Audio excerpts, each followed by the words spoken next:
자, 여러분, 오늘 목사님은 오늘 봉독해 드린 말씀을 가지고 부모님을 사랑합시다, 내 부모를 공경하라, 이런 제목으로 잠시 은혜를 나누도록 하겠습니다. 문삼석이라고 하는 분의 시에 이런 시가 있어요. 엄마는 내가 왜 좋아? 그러니까 엄마가 대답합니다. 그냥. 또 엄마가 아기에게 묻습니다. 넌 왜 엄마가 좋아? 그냥. 여러분, 부모님은 그냥 좋은 거예요. 할렐루야. 네, 하나님이 그런 마음을 우리에게 주셨어요. 부모의 입장에서 자녀를 보면 그냥 좋은 거예요. 참, 이게 정말 뭘로 표현할 수 없는 사랑이라는 것이죠. 여러분, 1930년에 쌀 한 가마가 얼마였을까요? 퀴즈. 1930년, 지금부터 90년 전에 쌀 한 가마가 얼마였을까요? 쌀 한 가마. 한번 대충 맞춰봐요, 한번. 얼마였을까? 주영아, 반가워. 얼마였을 것 같아?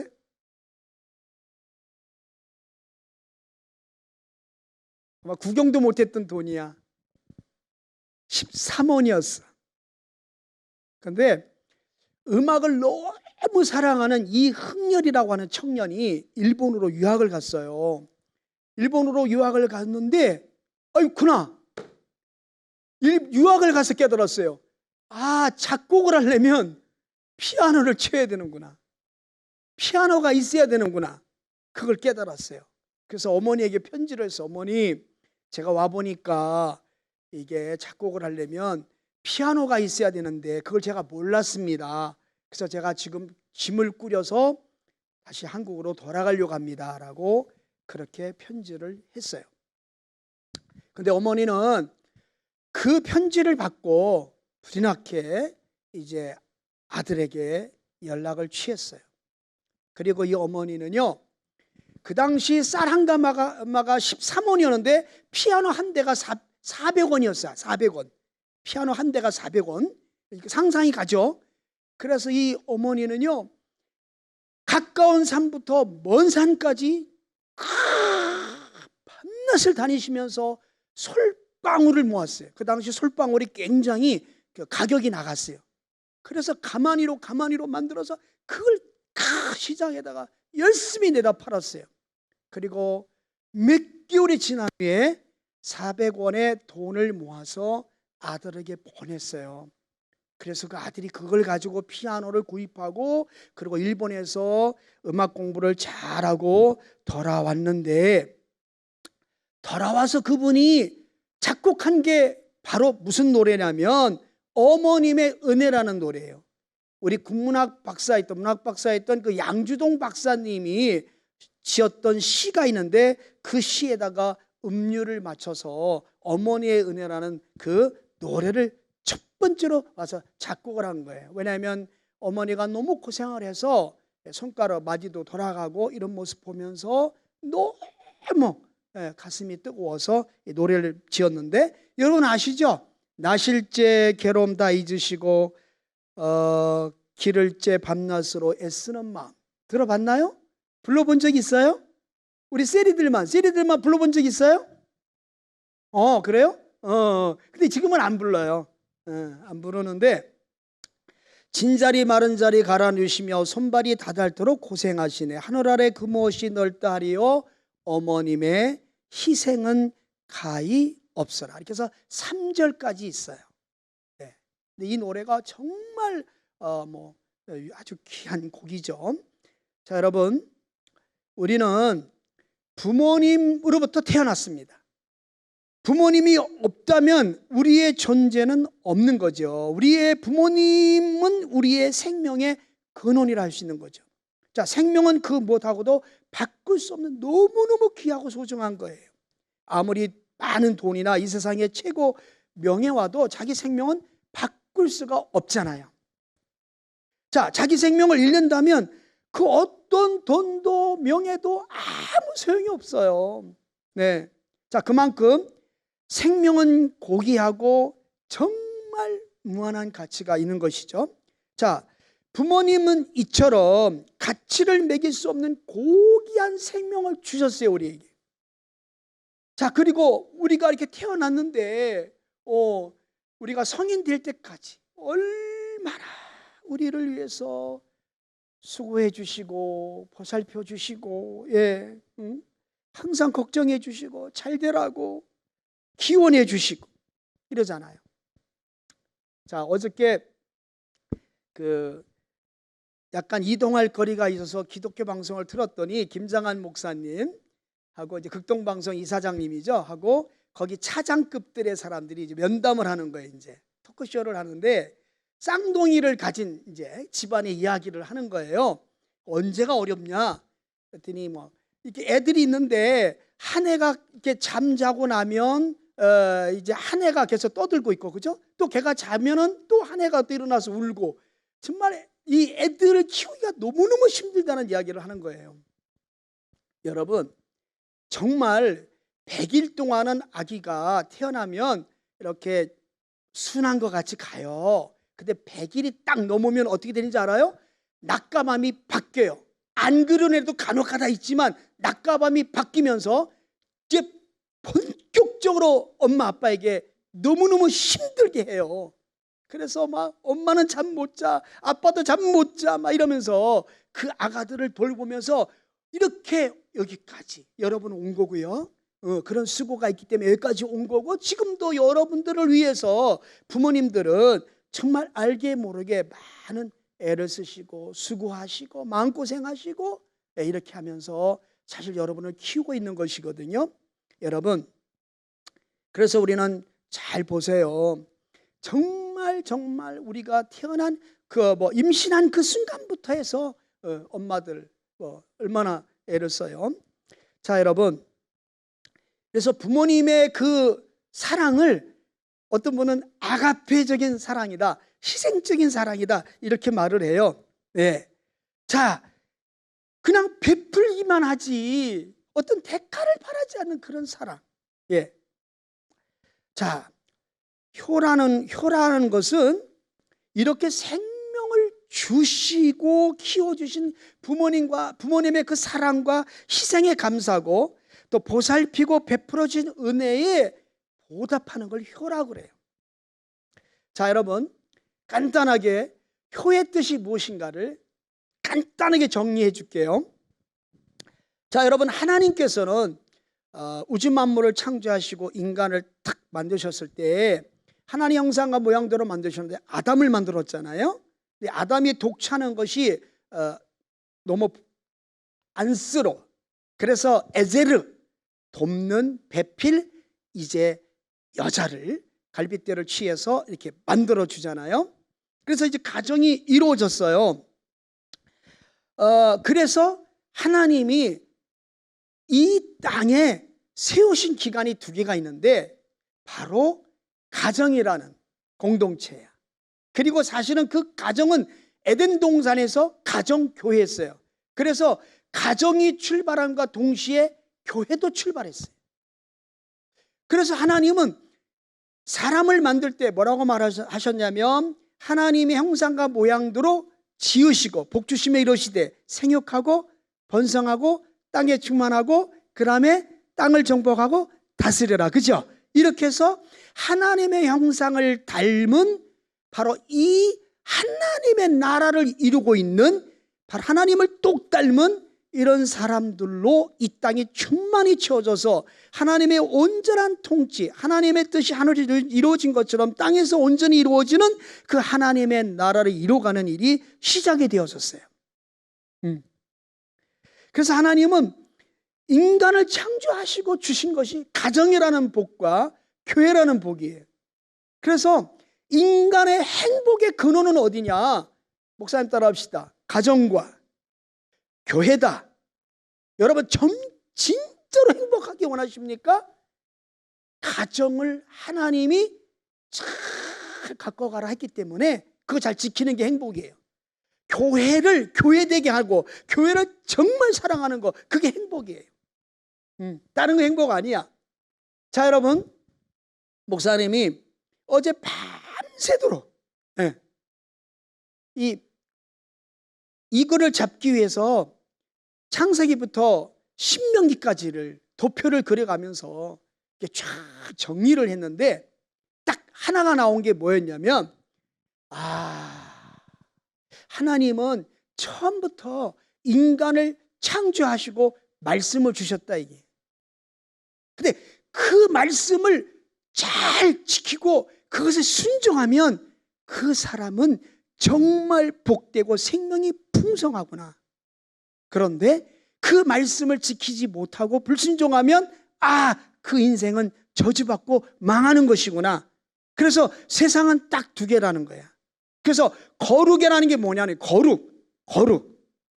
이제 타락한 이후에 원래 하나님이 세상과 구별해서 만들었던, 분명히 구별해 두었던 그 모습으로, 원래의 모습으로 돌아가는 그 삶을 말씀하는 거예요. 그래서 거룩이라고 하는 것은 분명히 세상과 다른 것이죠. 그래서 예수 믿는 사람은 분명히 세상과 달라야 돼. 목사님 따라합시다. 예수 믿는 나는 세상과 분명히 달라야 된다. 아멘. 지금 있잖아요, 세상은요, 왕이 없어. 진정한 왕은 하나님이신데 그 왕이 없어. 그래서 자기 멋대로 해. 자기 생각대로 해. 그래서 뭐 그냥 막 아무거나 막 다 옳다고 막 사람 손을 들어주고 온갖 것에 더러운 것으로 이 세상을 막 물들여가고 있어요. 그런 하나님은 분명히 말씀합니다. 내가 거룩하니 너희도 거룩하라. 아멘. 그래서 오늘 십계명이 있잖아요. 오늘 십계명 가운데 5계명이잖아요. 십계명 1절, 그 20장 1절 한번 볼까요? 뭐라고 써 있어요? 자, 누가 한번 읽어줄래요? 자, 출애굽기 20장 1절 한번 읽어주실래요? 자, 누가 읽어주실래요? 큰 소리로 한번 읽어주세요.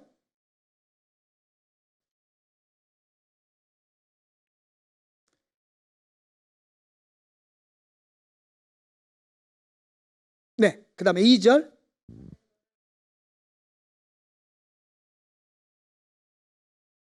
아멘. 할렐루야. 지금 애굽 땅에서 430년 동안 종살이 하고 있었어요. 그죠? 하나님 안 섬겼다고요. 하나님 몰라요. 그런데 하나님이 그 제약된 도시, 그 사탄으로부터 이스라엘 백성을 구원해내셨다. 하나님은 구원주다. 나는 구원자야. 너희 진정한 통치자야. 내가 바로 너의 바로 생명이야. 너의 왕이야. 내가 널 구원했다고. 그러면 지금부터 너희는 세상하고 달라야 돼. 아멘. 그동안 나를 안 섬겼잖아. 근데 내가 제일이야. 이제 1계명. 그치? 우상 만들지 마. 그거 애굽 땅에서 430년 동안 보았던 그런 것들 만들지 마. 내가 그거와 싸워서 다 이겼잖아. 그거 만들지 마. 그리고 이제 나의 나를 구별해서 아주 내 이름을 이제는 높여 찬양해. 그리고 나의 나를 이제 거룩하게 구별해. 그러면서 5계명으로 가서 뭐라고 말씀하죠? 내 부모를 공경하라. 아멘. 지금 시대는요, 부모님에 대한 공경, 부모님에 대한 효도가 없하게 무너졌어요. 그래서 예수 믿는 사람이나 안 믿는 사람이나 똑같이 부모에 대한 어떤 공경이나 이런 부분들이 너무나 약화되고 그냥 세상 풍조 따라서 자기가 편한 대로 그렇게 갑니다. 그런데 오늘 말씀을 들으면 여러분 굉장히 놀랄 거예요. 여러분, 가족이라고 하는 것의 효는 뭐냐면 가족 구성원들이 하나로 하나님이 원하시는 모습으로 이렇게 존속되어 가고 점점 번성하고 창대해져 가는 것, 그게 효예요. 하나님이 원하시는 모습의 가정들이 더 힘을 받아서 이 땅에 그렇게 구별된 하나님 백성들이 충만해지는 거. 할렐루야. 그 일을 해가는 게 효예요. 뭐 자기 멋대로 막 이 세상 사람들이 막 하나님 말씀에 뭐 있는데도 그거 우리 상관없어 하고 제멋대로 막 사는 그런 사람들이 많아지는 게 그게 효 아니에요. 그럼 그거는 이미 하나님의 말씀에서 이미 벗어났어요. 자, 우리 세리들 잘 봐요. 자, 그러면 우리가 부모님과 통합하는 게 효예요. 하나님께 이 가정을 갖다가 잘 존속시켜가는 게 효인데, 그러면 이걸 하려는 법칙이 있어요. 목사님 따라 할까요? 대접받은 대로 대접하자. 아멘. 어떻게 하자고요? 대접받은 대로 대접하자. 여러분, 우리가 몰라서 그렇지 사실은 우리가 이 세상을 살아가면서 여기까지 오는 동안 우리는 하나님께로부터, 그리고 이 나라로부터, 학교로부터, 학교 선생님, 교회 선생님, 그 다음에 선후배, 부모님, 삼촌, 할아버지, 할머니, 기타 등등의 우리 친구들, 이 모든 이런 구성원들에 의해서 우리는 너무나 많은 사랑을 받아왔어요. 아멘. 아멘. 실화 말하면 대접을 받았단 말이야. 사람다운 대접을 받았다 이 말이야. 그 대접받은 그것을 잊지 말고 기억하자는 거예요. 아멘. 이게 중요한 거야. 이게 정말 중요한 거야. 여러분, 은혜를 받았는데 그 은혜를 잊어버리면 결국은 그 다음에 우리가 성장해 갈 수가 없어요. 받은 은혜를 기억하는 거, 이게 효의 법칙이에요. 자, 여러분, 하나님 아버지와 부모님은 이런 보답의 제1이고 제2의 대상이에요. 자, 하나님 아버지는 나의 생명의 창조자이시고, 그 다음에 부모님은 이 생명 전달의 통로셨어요. 그죠? 그래서 이 두 원인이 제공자가 없다면 나는 결코 이 세상에 존재할 수가 없었던 거잖아요. 자, 그래서 우리가 하나님 아버지와 우리 부모님이 내게 베풀어 주신 그 은혜를 기억하고 거기에 늘 감사하는 마음을 가지고 보답하는 양 살아가는 그것이 효의 법칙이다 이 말이에요. 자, 그러면 하나님 아버지와 우리 부모님의 은혜에 보답하는 게 효인데, 하나님 아버지는 우리가 당연히 행해야 할 이 효에 대해서도 놀라운 그 복의 비밀을 숨겨놨어요. 자, 그게 뭔지 아세요? 자, 성경에 보면 출애굽기 12장에 보면 누가 나와요? 아브라함이라는 사람이 나오죠. 그죠? 근데 하나님이 갑자기 아브라함에게 찾아왔어. 아브라함아, 내가 지시할 땅으로 가라. 내가 너로 복의 근원이 되게 해줄게. 이랬어요. 아브라함은 갈 바를 알지 못하나 하나님 말씀하셨기 때문에 그냥 가요.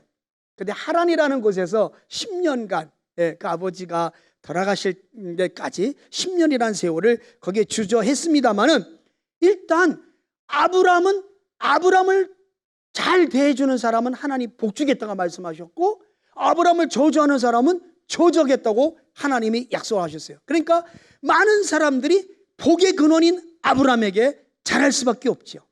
네. 자, 여러분, 이 사람이 복의 근원인데 그 사람한테 함부할 사람이 없잖아요. 그렇죠?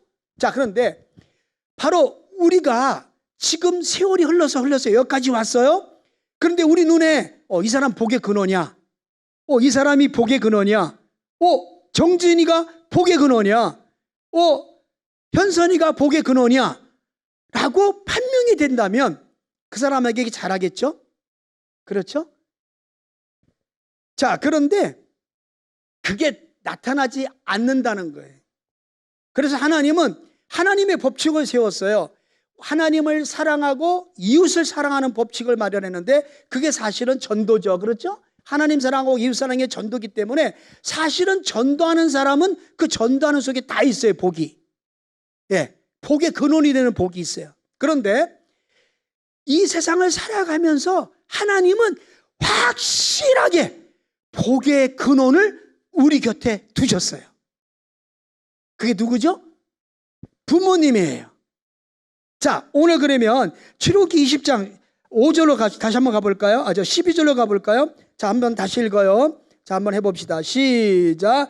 내 부모를 공경하라. 그리하면 내가 내 하나님 여호와가 내게 준 땅에서 내 생명이 길리라. 아멘. 여러분, 하나님께서 복의 근원을 명백하게 얘기하셨죠. 누구라고요? 부모님이에요. 누구라고요? 부모님이에요. 부모님이 여러분의 복의 근원이에요. 하나님은요, 우리 인간을 만드시고 첫 번째 준 게 복이잖아요. 네, 생번, 충, 정다. 그래서 하나님처럼 그렇게 살아가도록 했는데요. 자, 그런데 바로 그 복을 계속적으로 누리고 살아가도록 우리에게 하나님을 대리해서 보내주시고 내게 붙여주신 분이 누구냐? 부모님이에요. 그 부모님이 복의 근원이에요. 그 부모님을 여러분이 하나님 말씀한 대로 잘 섬기고 공경할 때 여러분이 이 땅에서 잘 되고 장수하는 복을 주겠다고 분명히 약속을 해 주셨어요. 자, 여러분, 십계명에 의한 바와 같이 효는 부모님을 사랑하는 거고, 따라서 효는 복의 근원인 부모님을 통해서 우리가 하나님께 복을 받는 법칙을 세워놓으신 거예요. 그래서 효와 복은 연결되어 있기 때문에 기독교는 효의 종교다. 그래서 효복 종교다, 이렇게 말을 하기도 해요. 자, 여러분, 그러면 부모님 공경하는 방법에 대해서 간단하게 하고 넘어가도록 할게요. 자, 여러분, 그럼 부모님으로는 어떻게 공경할까요? 하나님 우리 입으로 부모님을 공경하래요. 경외하라는 말이에요. 근데 공경하는데 어떻게 공경할까? 근데 그 공경의 원리를 갖다가 하나님은 에베소서 6장에다가 기록을 해 주셨는데, 그것이 출애굽기, 신명기, 창세기로부터 신명기까지의 바로 나타난 하나님이 부모를 공경해야 되는 그런 것들이 다 들어있고, 신약에 와서는 예수님이 대효자셨잖아요. 그죠? 그 예수님이 효성스럽게 부모님을 공경했던 그 모든 내용이 다 포함되어 있어요. 자, 그러면 에베소서 6장으로 가겠습니다. 네. 자, 여러분 정말 아마 잊지 마세요. 정말 여러분이 복되길 원하십니까? 네. 자, 누가 빨리 찾은 사람, 자, 읽어주세요. 에베소서 6장 1절, 2절, 3절이에요. 자, 우리 세리 중에 누가 한번 읽어주세요.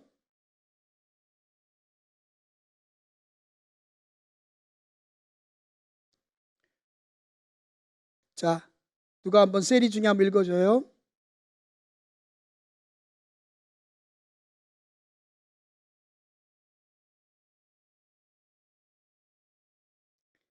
자, 그럼 다 같이 읽을까요? 자, 함께 읽어요. 시작. 자녀들아, 주 안에서 내 부모에게 순종하라. 이것이 옳으니라. 내 아버지와 어머니를 공경하라. 이것은 약속 있는 첫 계명이니 이로써 내가 잘 되고 땅에서 장수하리라. 아멘. 여러분, 자, 그러면 요거에 근거해서 간단하게 정리해 드릴게요. 자, 그러면 자, 우리가 부모님께 효도를 하려면 어떻게 되냐? 부모님 뜻에 순종해야 돼요. 오늘 여기 에베소서 6장에 분명히 말했죠. 너희 부모에게 순종하라 그랬어요. 한번 해봅시다. 부모님께 순종합시다.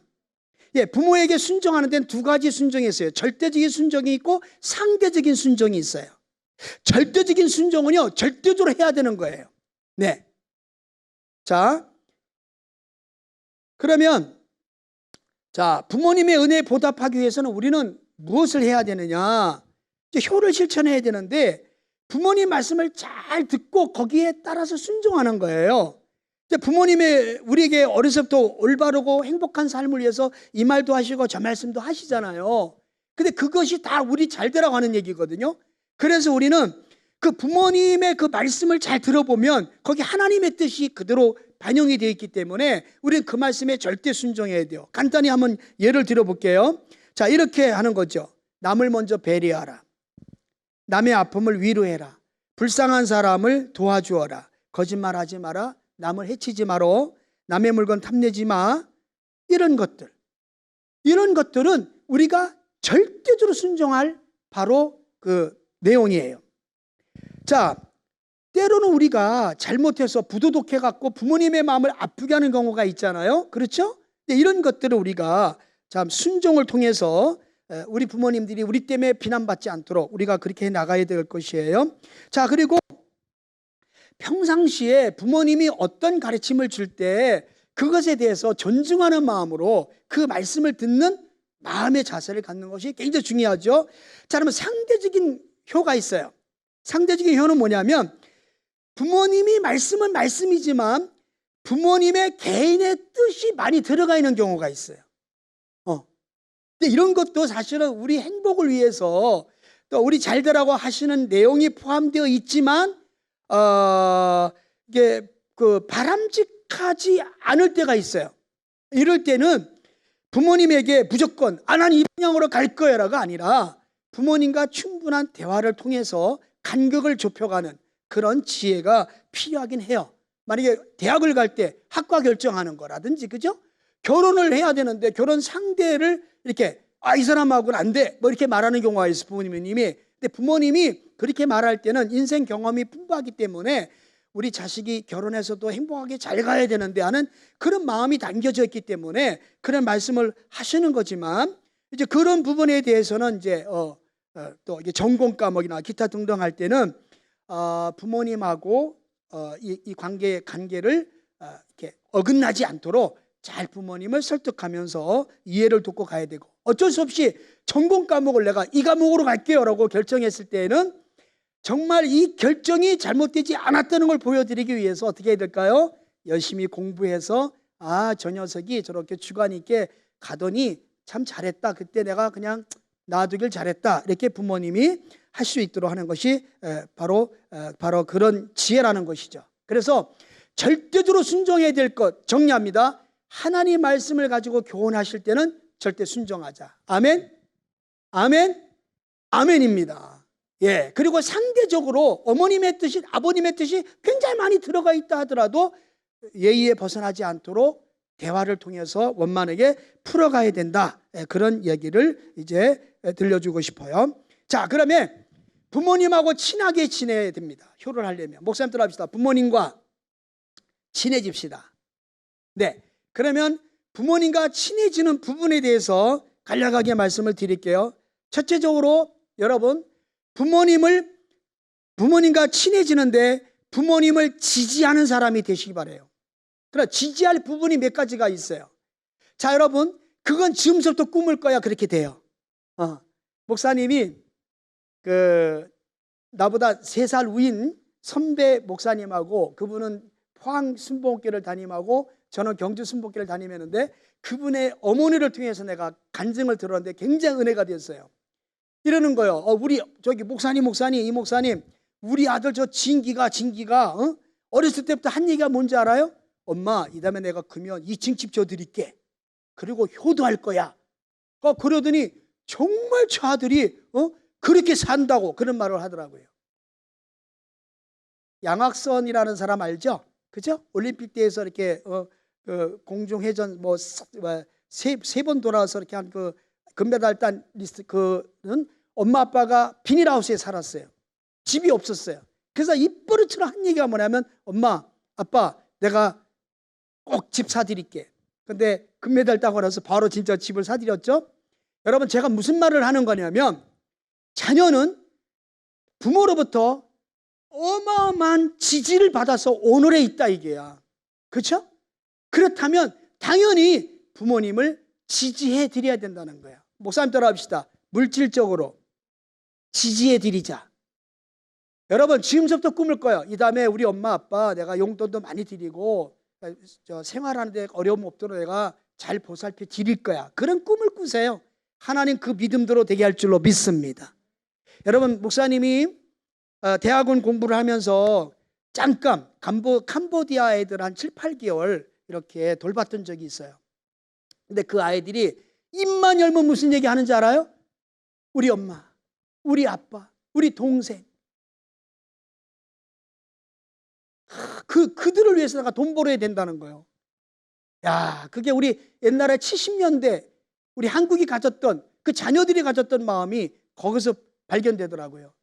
자, 사랑하는 세리들, 이 시대가 한없이 하나님 말씀에서 멀어져 가고 우리 기독교인조차도 세상과 구별되지 않고 효가 없어져 가는 시대예요.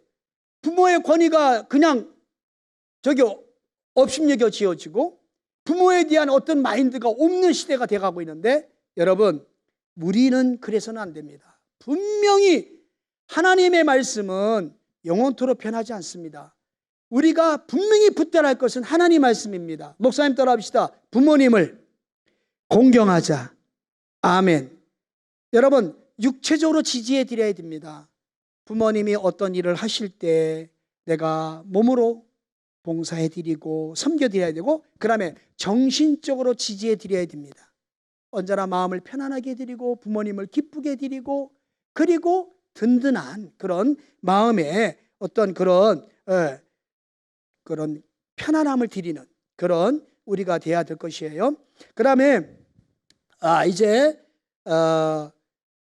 정리를 하고 마칩니다. 그러면 이제 끝으로 우리가 부모님께 효도를 함에 있어서 아주 중요한 것이 있는데, 목사님 따라합시다. 부모님이 장수하기 위하여 큰 관심을 가지고 도와드리자.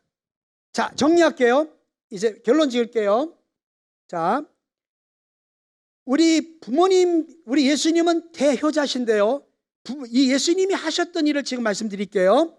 자, 효에는요, 끝으로 양구의 효가 있어요. 양구. 그 입구자예요. 입구자. 부모님의 먹을거리를 지지해 드린다는 거예요. 먹을거로 효도한다는 거예요. 양구 해봅시다. 양구. 네, 여러분, 부모님들이 여러분을 먹여 살렸잖아요. 아무리 시대가 바뀌어도 여러분이 어른이 됐을 때, 부모님들이 연세가 많아졌을 경우에는 반드시 먹을거리가 있도록 양식을 지지해 드려야 된다. 봉양해 드려야 된다. 아멘.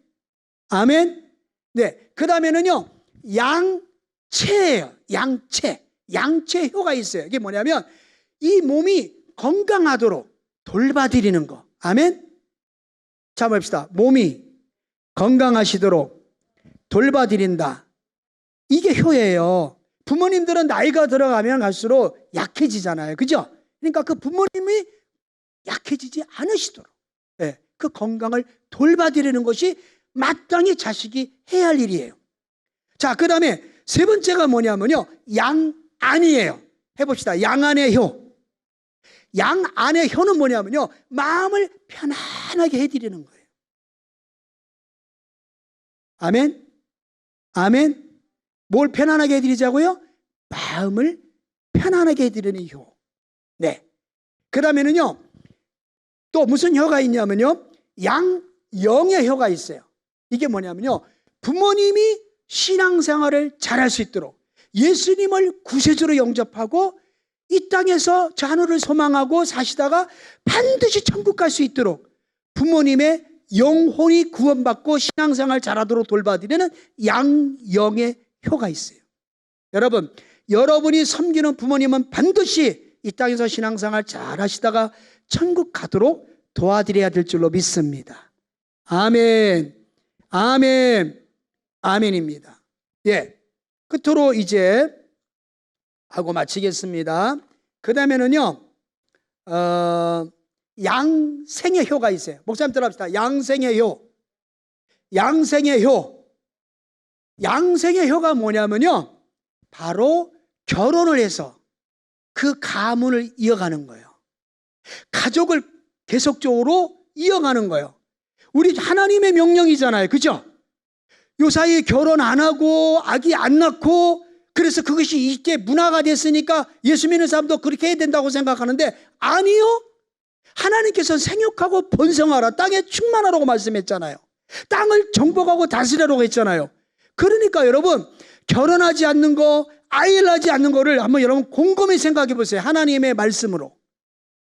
하나님, 거룩이라는 게 뭐냐? 하나님 말씀을 붙드는 게 거룩이에요. 그 말씀대로 사는 게 거룩이에요. 그게 축복이에요. 그게 믿는 사람들이 바로 누릴 행복이에요. 그렇기 때문에 여러분, 시대가 아무리 바뀌어도 하나님 말씀은 바뀌지 않습니다. 여러분, 예수님은 대효자세요. 12살에 부모님에게 받들어 순종하더라 그랬어요. 그리고요, 아버지가 요셉이 목수셨어요. 그런데 그 목수이신 아버지가 일찍 돌아가셨어요. 그래서 16살부터 소년 가장이 되셔서 그 목수를 업으로 하셔서 부모님과 형제들을 잘 돌봤어요. 양구, 양채, 양안, 양생 쭉 양안, 양령 이런 것이 다 있어요. 그다음에 예수님께서 십자가에 못 박혀 돌아가실 때 바로 요한에게 자기 어머니를 부탁해요. 그렇죠? 맞죠? 네. 그러니까 예수님께서는요, 이 땅에 사시는 동안 우리 자녀들이 어떻게 부모님을 공경해야 될 것을 한 번도 실패한 적이 없으시게 온전하게 효도의 모습을 보이셨어요. 여러분, 예신교회 다니는 우리 세리들, 여러분들은 정말 효자 중에 효자로 남은 생애를 정말 예수님처럼 대효자로서 그렇게 인생을 사심으로 하나님이 다른 사람과 구별된 그런 복을 주시는데, 그 복을 다 받아 누리는 세계적인 리더들이 다 되시기를 예수님의 이름으로 축원해 드립니다. 목사님 따라합시다. 나는 효를 행할 것이다. 나는 효자이다. 나는 효녀이다. 아멘. 이거는 해도 좋고 안 해도 좋은 게 아니에요. 하나님이 엄연하게 우리에게 십계명을 통해서, 그리고 성경 곳곳을 통해서 우리에게 명령하신 사항이에요. 정말 행복하기 원하세요? 여러분이 이 땅에서 잘 되고 정말 복 받으면서 그렇게 살아가기 원하세요? 부모님을 꼭 공경하는 자리에 있는 그런 세리들 되기를 예수님 이름으로 축복해 드립니다.